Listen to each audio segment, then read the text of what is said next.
I was formally trained on piano. It was terrible. I kept telling myself, like, my brother started playing guitar. I was like, oh, I can do like Harry Connick Jr.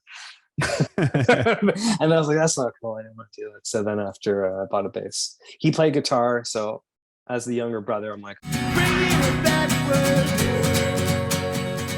this podcast is about you, your journey in music, and we'll talk all about Elephant Stone, if that's cool. that works for me. Amazing, amazing. So the band's in Canada, correct? Yeah, Montreal. Montreal. Born and raised in Montreal? Yeah, yeah. Okay, talk to me about that a little bit. Wow, Montreal. Have you been up here before? I have not. That's why I'm curious. No. It's the Paris of North America. Okay. It's it's very multicultural. It's French. It's majority is French here. So there's an Anglophone minority, which I am part of. My parents came here like in the late 60s, I think, from India. Okay. And so, yeah, I mean, it's an interesting place. I mean, there's always political, language, cultural debates, and it's always Quebec is always threatening to separate from Canada. It's been a while, but the separatist movement's pretty big here. We're a unique culture here. Mm-hmm. Mm-hmm. So it's, in some ways, we're probably going to get to this, but we were putting out a French record. And, yeah. That's the newest one, right? Coming out in yeah. So it's just like it's just a natural thing being from Montreal, because like the music scene is English and French. We mix all the time. Sure. So it's just been I mean, Montreal's. Go ahead. Montreal is great. I love it. Mm-hmm. I wouldn't want to live anywhere else. Okay. So. Okay. Yeah. Obviously a big music scene in Montreal.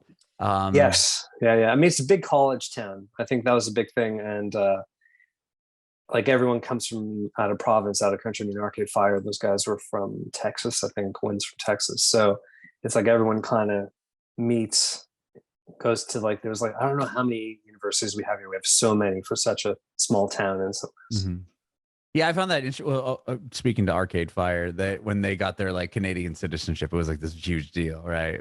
Because like, and then they were able to win a bunch of they at that point you can be nominated, I think, for Juno Awards. I don't really know the process behind that, but well, the big thing about Canada is, and Quebec especially, is our grant system. We support. Quebec really supports the arts. Mm-hmm. Yeah, and which is a huge thing here, and so. I mean, a band like ours, which we've never signed to a big label or anything. I've been doing this for a long time. We're able to keep going through the support of the arts in Quebec. Mm-hmm. Yeah, that's amazing. The only other country I've heard that does that in any capacity is New Zealand. They have a similar program where they support the arts like that. Yeah, I mean, for us, I mean, like we're right next to America, right? And so we're pretty small compared to the media behemoth that is America. So I think we're always a way to stay competitive. Anyways, I can go into Canadian music history. that being said, right now, if you look at the charts, you guys are killing us. Yeah, I mean, you have Drake and Bieber and The Weeknd and like, so many artists. Nickelback. On the top there, Avril Lavigne, she's coming back. I mean, you guys have she was married to Chad Kroeger, I think.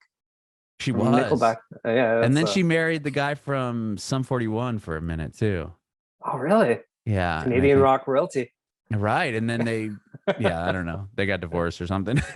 Who knows? It happens. Yeah. Well, okay, that's awesome. So I imagine you speak obviously both French and English. Yeah, I mean, growing up here, you kind of have to. It's good. I mean, being bilingual is an amazing thing. I mean, like, so my French could always be better. That's why, to go back to this French record, writing it, I worked with my buddy Felix Diat. He helped me with the lyrics for it. Like translating them? No, he actually wrote it. Like, because I like themes, I like narratives throughout albums. So I wrote the storyline for this new EP. And I had the melody, I had the song and everything, but I didn't have the words. Oh, okay. So Felix actually wrote the lyrics, which made my job so much easier. That's amazing. Yeah. Well, I know that obviously you probably have to know French to get by, right? I mean, it's Oh a yeah. huge. And is it something that you learn growing like as a child? Like, is it just something that's always kind of taught in sequence with English? Yeah, well, yeah, I mean, there's laws that here, Bill 101, where you have to, there's a lot of rules, laws and stuff. If you came here after a certain, I think after 1978, you have to go to French school. And so my parents came here before that. So I went to English school, and my French isn't as good as it should be, unfortunately. It's just like the English system here didn't really deliver. And that's why they've kind of restructured the education system again, where now if you're in the English system, you have to be in French 50% of the time. Like my kids are in English school, but they do French half the day. Oh, So wow. yeah, no, because it's about preserving French culture and language, because it's like there's no other place like this in North America. And I think they want to hold on to the roots and connections and heritage. So That's amazing, though. I think that I mean, I grew up in San Diego. We're right next to the border of Mexico, and that wasn't even pushed that hard, right? I would think that would be something they would learn. You'd learn as you got older. Like, okay, you're going to do Spanish half the day, English half the day, and I think it's such an important skill and thing to yeah, no, have. I think it's a great thing to have. They're a bit heavy-handed with it, especially recently, and they have, I can get into the politics. Okay. I won't bother, right? Yeah, we won't go there. Exactly. But I'm just, it's because I've interviewed Simple Plan, and they're from there as well. And what I thought was interesting is when they were doing their sound check, they talked to each other all and pretty much their whole sound check back and forth each other's all in French. Yeah, that's how it is here. Yeah, and then you meet them in person, you hear any interview, or you hear them just talk to each other amongst anyone else. In my, like, if I didn't know that they're from Montreal and that they spoke French, like I would have never guessed in a million years that they could be like, that was basically how they kind of communicate within each other anyway, right? Yeah, exactly. Yeah. Yeah. And So you jump. cool. They call it franglais, like French English. You keep jumping back and forth. So that must get. Yeah, it's cool. I mean, your brain is constantly working, and that's exactly. Like, wow. It's a workout. Yeah. Okay. Well, back to you and growing up in Montreal. Like, how did you get into music? Obviously, it's a big college town, big music scene there. Yeah. Well, I guess. Well, my parents. I mean, I grew up.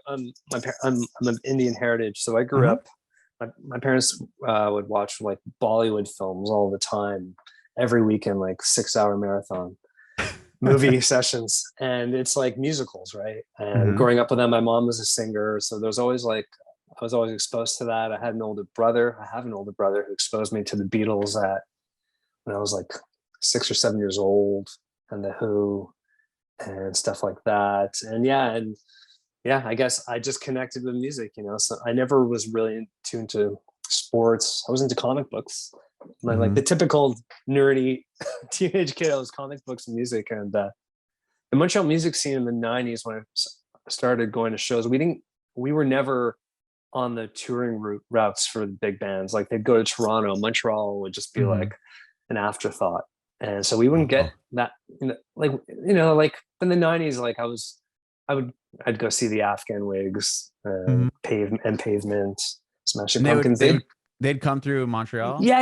Okay, that's cool. Yeah, it started coming through. So I would just sneak into shows. I was underage, and I just picked up the bass, I went to India in '98. I picked up my first sitar back then, and and just kept doing music. I've been doing that. Was sitar it's been like 25 years or something. Was that the first instrument you picked up, or you said bass, or were you playing bass in no Canada? Piano. I did piano that's the only no. I was formally trained on piano. It was terrible. I kept telling myself, like, my brother started playing guitar, and I was like, I can be like Harry Connick Jr. And I was like, that's not cool. I didn't want to do it. So then after I bought a bass, he played guitar. So as the younger brother, I'm like, well, I'll play bass. Right. So did you guys jam together quite a bit? Have a band at all? Yeah, we had a band when I was in high school. Brothers in bands, historically, It's Doesn't very work out tumultuous. It doesn't work out. I mean, unless you're Oasis. yeah, or I'm the just kidding. Kinks, or the Well, they Kinks. always fight each other. I was just Right, joking. exactly. Or Black Crows. Yeah, I mean, unless you're really talented together, but yeah, but we didn't. It didn't work out that well, and yeah, Yeah. it Okay. wasn't fun. Well, so you did that for how long? Through high school? I mean, it was just like I think we had like 2 shows, and then I joined this band in Montreal. What year was it? I was straight out of high school, so this was like 1995. I was like, geez, I'm old. Yeah, and I started. Then that band kind of evolved, and we did our first cross Canada tour in 1999. Oh, okay. Yeah, that's the thing. Like touring Canada is a pain in the ass. It's like because like it's like a straight line along the border with the U.S. And so that's like 6,000 kilometers, I think. It's massive, right? Coast to coast. Yeah, yeah. Yeah. So the drive between cities is like 8-10 hours. Yeah, and there's not a whole lot of cities, right, that you could stop in. No. And it's like touring Australia or something. Yeah, because Australia is just along the coast. It's the exact same thing. Yeah. But yeah, so I did that a lot through my 20s, and I got sick of it. I haven't toured Canada in a while. Well, so that band that you're talking about that you joined right out of high school eventually just kind of fizzled out, and is that when you start Elephant Stone, or similar to that, or around that time, or like tell me the timeline wise? Well, that band, so I joined that band in 95. It was this band called the Sea Beggars. Okay. And then the singer and I, we then left that band and started a band called the Datsuns. And we did that. And then we were like this mod kind of trio, 60s trio thing. And then there was a band from Australia called the Datsuns with a U. Oh. I don't know if you remember that. It was like the garage rock revolution. It was 2001. Like the Hives are happening, the Vines. Oh yeah. White Stripes, and the Datsuns were becoming big. So we're like, oh, we have to change our band name. Okay. So we became, it's all very Spinal Tap. And then we became the Datsun 4. And then there was a band from Australia called the D4. And then we became the High Dials. And I did that, and I left that band in 2006, and then started Elephant Stone. Okay. And then, so when Elephant Stone starts, yeah, obviously you had years of experience in touring and everything under your belt. So talk to me about when this band starts, like getting it off the ground. So with the old band, the High Dials, I was, by the end of it, I was like burnt out of touring and I just was sick of rock and roll. I was sick of the lifestyle. I just got married. I just needed a fresh start. So I basically, in my mind, I was done. I was just going to focus on my sitar, which I'd been playing that point for about 7 years, I think. And I was being formally trained on it. So I was getting into classical and music more. So as I'm done with rock and roll, I'm going to become a classical sitar player. Done. And of course, like a month after that, I started just thinking about, like I love Teenage Fan Club. They're like one of my favorite bands from since I was 13. And anyways, I started going back to rock and roll, and I wasn't really a songwriter in my old bands. I was the sideman. I was the bassist, backing vocalist. So that was the reason for leaving my old band as well. The fact that I felt like it was a very shallow existence. I wasn't giving anything back. I wasn't being true to myself. It's my existential crisis where like, what does this all mean? Right. You felt like you were just playing whatever the singer or guitar player was writing. I felt like I was there to support his ego.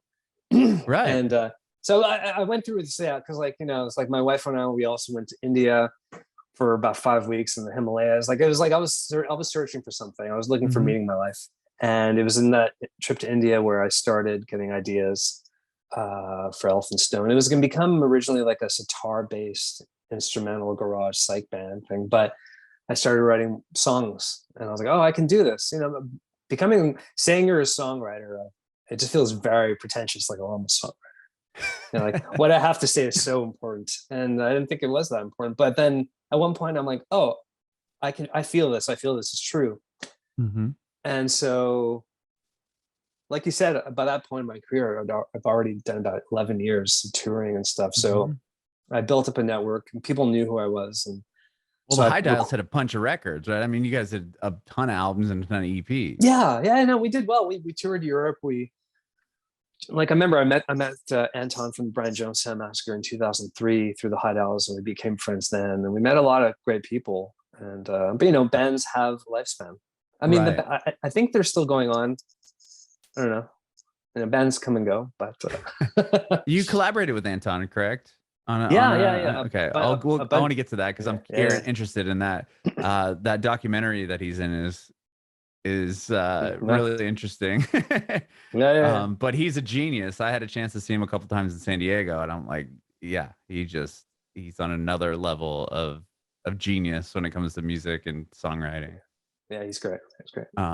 Okay, sorry. Going back to so the so I recorded this album in 2009. It came out. I put it out on my Elephant Stone's been very DIY. I don't like waiting for things to happen. So I started my own label. I put it out. Was it just you on the recording also, or did you have a band formed around you at this time? It was me and friends that played on that record. It got nominated for the Polaris Music Prize in Canada. So that was a big thing for me. I was like, people actually like this. And that's huge. Yeah, no, it was great. It was like really, really cool. I didn't that was a nice thing. After all these years of doing music and not feeling like it connected with people, I put out my first record and with Elephant Stone, and people connected with it. And not being the songwriter of the other bands, right? And you're putting yourself out there as the songwriter, and obviously it totally validates itself with scoring this nomination and everything else. But then it's like with all art, you put something out and then you're like, what's next? What do I do next? And it's my whole life's like, I'm like, what do I do now?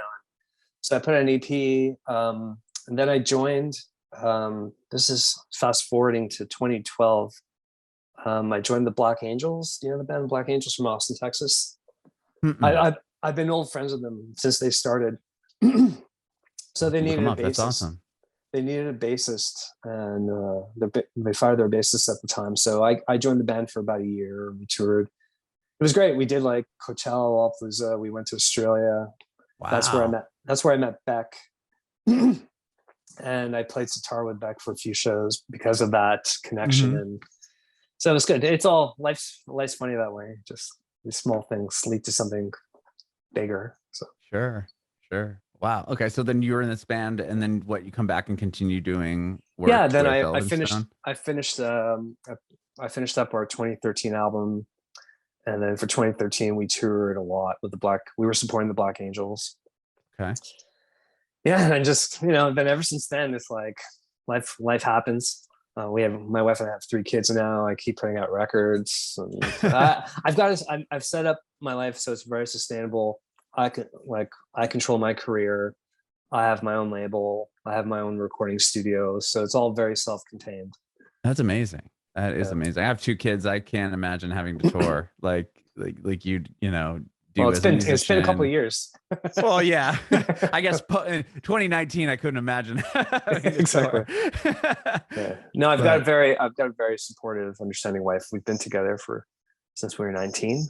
Wow. So it's like 25 years or something. So that's huge. Not a lot of people have that. That's amazing. Congratulations. I lucked out.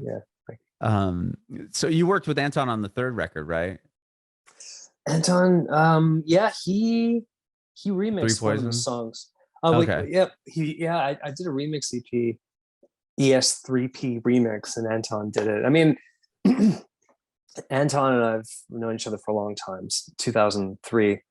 And I remember when I was doing the first Elephant Stone album, I had this song, I had this riff, and I was like, I don't have a melody. And I ran into him, I'm like, do you want to try writing a melody over this? But then I ended up writing my own melody. I'm like, I don't need you. But no, he's sweet. I mean, yeah, we go way back. Pre-Dig. You mentioned Dig. I mean, I met him in 2003, like on the High Dials. We toured with him, and we were playing to like 10 people in Montreal, 200 people in Toronto. And then I did a South by Southwest thing with him in 2004 when the movie came out. And then ever since then, everything changed. I remember I toured them again in 2005, and then there was like 2,000 people at the shows. It was, I saw the change and everything happening. And it was interesting because people saw the movie and they would always try to get a reaction out of them. And it was just like a gong show at one point. You're like, really? Right. Go ahead. Sorry. No, it's like, really, it's like you pay all this money just so you could be the guy that's like, I pissed off Anton. Right. Yeah. I thought that's funny that you say that they kind of grew, immensely from the documentary, because they don't paint him in a good light in the film. What's like really at all? Like you can tell that he's a genius musician and he knows what he's doing, but like, he's fighting with his band and he's, kind of following him around, and he's selling this EP outside, or his, Dandy Warhol outside the shows, and kind of getting in trouble. And they don't paint him in all this good a light, but the fact that people connected with that, and the band ended up growing due to it, which is it's wild. It's a good movie. Like right, it is. It's a movie. Like I'm friends with Pete and all the dandies and stuff, and it's just like that whole world. And they made she made a good movie, and it was entertaining, and people love the tortured genius. And sure. They love that. They love that because they love seeing what Kanye's going to tweet next. Oh, right. Like, yeah. I mean, that's a good point. It's the world we live in, right? So, yeah. Oh wow. Well, after, what would you say like a big, milestone moment for you in your career was? What would you say like one of the biggest ones would be, aside maybe getting the nominations for the Polarized Music Prize and any of that? But I don't know what would you say like a big? I think the biggest moment for me was playing with Beck. I just remember because we were in Black Angels. We were in Australia playing this festival, and I saw Beck play the first night, and he's playing Loser. I'm like, where's the sitar? I'm like, and then I went to the band. I said, by the time we get to, I forgot what Australian city it was, like Sydney or something. I'm gonna be on stage with Beck next week. They're like, okay, make it happen. I'm like, I will. And I made it happen. Like I just crazy. I spoke to friends. My buddy Wally Kempton from Australia, and he knew the tour manager for the band that was opening for it. It was just all this web. And then I remember Beck's tour manager, she found me backstage catering, and she's like, Rishi? I'm like, yeah. She's like, come with me. And yeah, I met Beck, and we just did a little jam in his trailer. And then he's like, all right, see you on stage. And then we went on stage, we did it, then we did the next night. And it was just this moment, because remember, it was this moment in my career, I didn't really know what to do next. Mm-hmm. I didn't know if, I just felt like what happened to me so far was just luck. I've carried on this far. And then I realized it was like a self-fulfilling prophecy in some ways. It was a switch that went off in my head. I'm like, if I tell myself I can do something, it's a better chance that it will happen. Mm-hmm. And I remember, because we played Brisbane. I remember the morning after I played Brisbane with him, I was just walking around, like, I'm in Brisbane, on the other side of the world. I just played with Beck. Yeah, with Beck. And like, yeah, so yeah, it was good. It was just like, I've always been the glass is half full kind of person.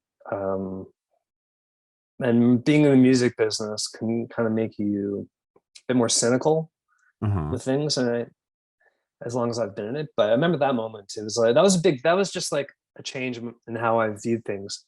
And it gave me a lot of drive. But at the same time, that's also works against you by trying to make things happen.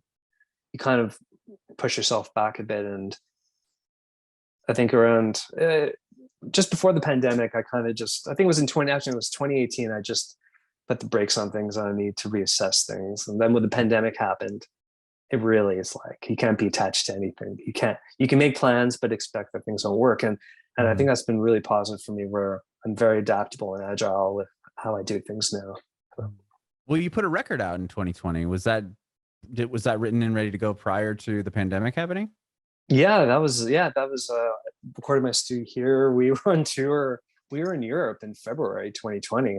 And I remember being in Paris and seeing everyone wearing masks at the airport. I'm like, this is kind of weird. And then I got February. Home. Wow. Yeah. Okay. I remember we kept hearing about it. We were traveling all around, because the album came out in February 2020. We just started our tour, our European tour, and then we came back that was that. Did you get sent back because the tour got shut down, or? No, we managed Okay. to. It was funny that tour as well, because I remember it was the first tour in a while where I made a conscious effort to go to our merch table after our shows. Usually I would sit in the back room just like collapse, but I'm Yeah. like, no, I have to connect. Yeah, it's like, I know. It's like, I have to, I was like, in my mind, I'm like, this is my job. I have to go and connect with our fans. So I went there, I was hugging people, shaking hands and everything. And then you keep hearing about COVID. And now I'm like, oh man, I'm not doing that. Right. Yeah. It's so bizarre. Yeah. It's yeah. Well, at least you guys were able to do some support for the record and then actually get home and not have. I've interviewed bands where they're stuck in another country trying to like panic to get a flight back to the States, thinking like, oh, they're gonna shut the borders down. What am I gonna do? And I mean, at least you made it. I guess made it home before all that. No, we got lucky. Yeah, we did, and some of the guys got sick on tour. They're convinced they had COVID. I don't know. So, but we got back, and then we were going to go to South by Southwest, and that was like the first thing that got canceled, right? Yeah. That got canceled. And then when the NBA canceled, man, that was when it was over. Tom Hanks gets it and the NBA cancels. And exactly. Forrest Gump got it. Like, yeah. Okay. We got it. But this is serious. Exactly. Well, okay. So you have, I'm really interested to hear about this EP you're putting out, or coming out in what, 10 days from now. It's concept record, you said, and it's all in French. Not having wrote the lyrics for it, was the storyline something that you were able to hand to the person that wrote the lyrics and say, like, this is the concept and the story behind the song, like the idea I have, or you just were like, here's the music, it needs to be like there's a concept here? No, it was definitely I had my storyline. I mean, with our last record, Hollow, in 2020, it was another. I'm a big sci-fi fan and dystopian stuff. I love that stuff, and Hollow is about the end of the world. And is it also a concept record? I didn't realize. Yeah, that was a concept album. I actually just made like a short animated film about that. That's coming out in a few months as well. Oh, rad. Yeah. Okay. Yeah. Tell me about that real quick then. And not the film. I mean, you can talk to me about the film. That's awesome. But I know it's not out yet. But I'm curious to know about the concept behind Hollow and then this new one. So Hollow. I mean, it was it was inspired by the climate crisis and everything, climate change, and everything was just going to hell and no one's doing anything. So it was about this catastrophic event that happens and kind of decimates Earth, and then someone decides that they built a rocket ship called Harmonia, which is going to carry humanity to continue on planet B, on a new Earth. And so they just the rich, the powerful, the celebrities, the oligarchs, they board the ship, and the rest of us gets left behind to die. And then they board the ship to planet B, arriving there, and the planet's dead. So humankind, there were people there, but they also destroyed their planet. And so dun, dun, dun. I like it. That's cool. That's super great. That's clever. Yeah, but now I've made it into like a kid's cartoon, so it's oh, rad. Yeah. Is it something that kids are going to be able to like? Is it written so your kids can watch it and everything? Yeah, well, it's like I I rearranged the music behind it, as more orchestral arrangements, and I worked with this great animator, voyage in Montreal. And it's like a 10-minute short film. It's very abstract. It's like a long music video, but it's got the storyline. It has the music. It's nice. I know that's how I've been spending the past year, kind of just writing the soundtrack and mixing it. So that and the French EP. And the French EP. That's the thing with, I guess, the pandemic, is we had a lot more time at home, right? So to do these kind of weird things. And the fact that you have a studio too, that's quite helpful. Yeah, that's changed everything. I mean, like for Hollow, I engineered it myself. That was the first time engineering an album, recording it myself. And then with the new EP, I recorded and mixed it as well, and that was a big step for me as well. That's amazing. But sorry, go on. No, go ahead. Yeah, I was just going to ask you about the EP. Yeah, I was going to the EP. So Hollow had a storyline, and then for the EP, it's just like riffs I had lying around, and how I usually write songs is like I kind of just come up with a melody, I come up with the chords, chord changes, and I just have like gibberish lyrics over it, just sounds, like phonetic sounds. And when I was working on the songs, they all sounded very French to me. I was using French sounds rather than English words. Like in French, it's a very different way of singing. It just sounds completely different in English. And I just felt like that felt more the vibe of the song. And I had this storyline. So basically it's about this it's very much inspired by the pandemic. It was like this hermit that lives on Earth. It was a very solitary existence. And then the pandemic hits, then everyone starts sheltering in place. And he feels that's a mockery of his condition and his choices. So he decides to build a rocket ship to go to the moon and to get away from mankind. But once he's on the moon, he sees the Earth, and it's just something called the overview effect astronauts get when they see the Earth. They realize that everything they know is there, and it's fragile and beautiful. So he decides to return to the imperfect Earth with all of its imperfect people, and then he dies by himself. That was the story. And I handed this to my buddy Felix Diat. I'm like, here's the storyline, here's the melodies, the sounds. You just got to make it sound poetic. And that's what he did. Awesome. That's awesome. Well, congratulations on the record. With, stuff happening. You have a tour, right? Kind of lined up for the EP, or am I wrong? Yeah, we just announced a May US tour from like New York to Chicago and in between. That's exciting. Yeah, it'll be good. Hopefully it'll happen. Yeah. Well, thank you so much for doing this. I can't wait to hear the record, and I appreciate your time. This has been awesome. Thank you so much. I really appreciate it. Yeah, I have one more quick question though. I want to know Sure. if you have any advice for aspiring artists. Becoming a musician is a craft, and you have to hone your craft. So whether you're a guitar player, a songwriter, singer, you just have to keep at it and get used to rejection. Get used to people telling you what's the point. Bring me back word.